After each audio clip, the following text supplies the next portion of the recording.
All right, let's dive into something literally every single business on the planet has to wrestle with. It's a massive paradox, right? How do we survive today while somehow finding the cash to fund tomorrow? We all want to be the ones inventing the future, but you absolutely cannot invent the future if you can't even keep the lights on today. So we're going to break this down using Vijay Govindarajan's amazing three-box solution framework. And we're zooming right in on box one, managing the present. We'll see exactly why getting your current business running like a well-oiled machine is the absolute, non-negotiable first step to long-term growth. Here's how we're breaking it down today. First up, crisis as a turning point. Then, the performance engine concept. Next, linear versus nonlinear innovation. After that, KPI strategy and discipline. Then, everyday Kaizen culture. And finally, managing for the future. Let's get into it. Part 1. Crisis as a turning point.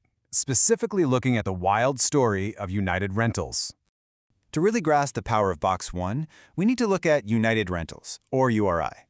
Their turnaround story is just wild, real high-stakes drama. Back in the late 2000s, they got hit by a perfect storm, a literal triple threat of disasters. In 2007, a massive, highly anticipated acquisition deal totally fell apart. I mean, that alone is enough to shake a company to its core, right? But then, early 2008 hits, and bam, sudden leadership vacuum. And as if that wasn't enough, late 2008 brings the Great Recession. The worst economic shock since the Great Depression absolutely hammered their core business, which was heavily tied to the construction industry. They were in an absolute freefall. Just to put this into perspective, by March 2009, United Rentals' stock price had basically fallen off a cliff. It plummeted from nearly $35 a share down to just over $3. $3! They lost over 90% of their value in the blink of an eye. So, under their acting CEO, Mike Keeneland, and a totally shaken-up board of directors, they had to move, and they had to move fast. This wasn't the time to sit around brainstorming some visionary new future. They had to fix the present, immediately. Which brings us to Part 2, the performance engine concept, or the Box 1 framework. At the heart of the three-box solution, you've got this balancing act between three distinct areas. Box 2 is all about forgetting the past, ditching the stuff that's dragging you down. Box 3 is creating the future, inventing totally new business models. But the bedrock of all of this? That's Box 1, managing the present. The whole goal here is optimizing the business you have right now.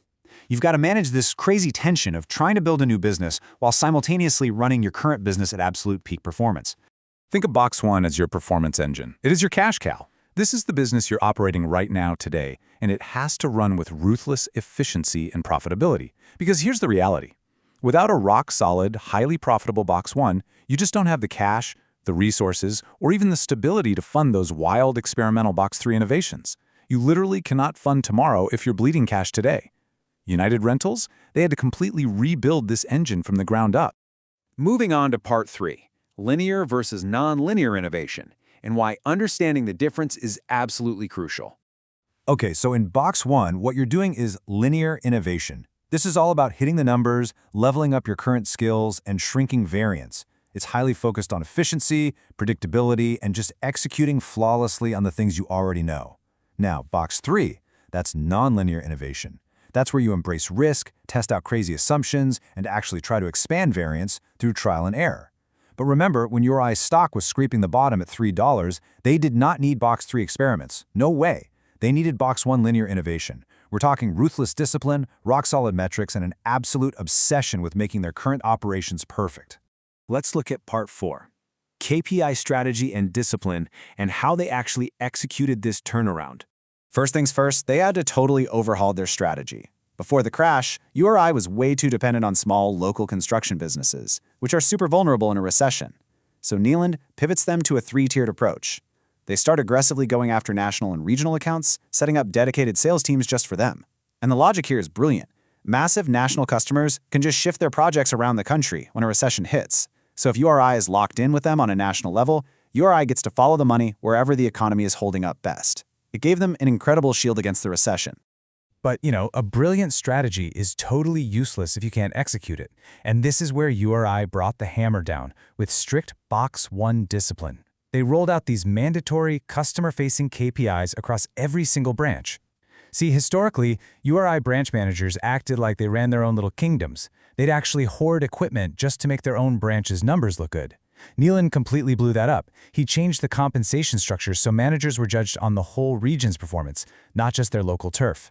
Suddenly, you had to share equipment to hit that second big KPI, sourcing equipment from any branch. He basically instituted a zero-tolerance policy for not playing as a team. They literally rebuilt their performance engine across every single node of the company. You've got strategy sitting right in the center, laser-focused on those national and industrial accounts. But then, every other piece of the puzzle, systems, structure, incentives, leadership, processes, the people, everything had to snap perfectly into alignment with that strategy. By pulling this off, they launched what they called Operation United, which slashed $500 million in permanent costs. And the crazy part?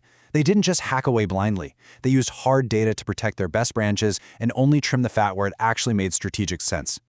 All right, part 5. Everyday Kaizen culture, or the art of continuous improvement. To make all this Box 1 optimization stick, Mike Keelan realized continuous improvement had to become a core competency. So, he brought in Kaizen, basically lean thinking. He straight up mandated that all management had to spend a week every year doing Kaizen training. Nealon even sat in on a session himself with a mechanic, a truck driver, and some branch managers. They zeroed in on this massive bottleneck. Loading a delivery truck was taking anywhere from 35 to 55 minutes. That's a ton of wasted time. By getting everyone in the room and mapping out the process together, they slashed that time down to just 15 minutes. That right there, that is exactly what Box 1 linear innovation looks like in the real world. You grind out these daily efficiencies, and eventually they add up to millions of dollars. Finally, part 6, managing for the future and getting that Box 3 payout. By 2012, URI's Box 1 was roaring back to life. They were insanely customer-focused, highly diversified, and running like a dream. And because they nailed Box 1, they finally had the capital to fund their Box 3 initiatives. They expanded into high-margin specialty rentals, stuff like trench safety equipment, totally changing the game in their industry. They even took 15 years of their own transactional data and started selling actionable insights back to their customers. They went from just renting hardware to providing actual business solutions. Mike Nealon summed up this entire philosophy perfectly. He said, "I believe that I can always learn something and apply it. That's how I think, that's how I operate. Balancing today and tomorrow isn't a one-and-done deal. It's a relentless, everyday leadership requirement. You can never, ever take your eye off the ball." So let's turn this back to you. Take a hard look at your own organization, your department, or even just your personal projects. Ask yourself, is your current performance engine strong enough, disciplined enough, and profitable enough right now to actually fund those big, crazy, nonlinear innovations you want to launch tomorrow?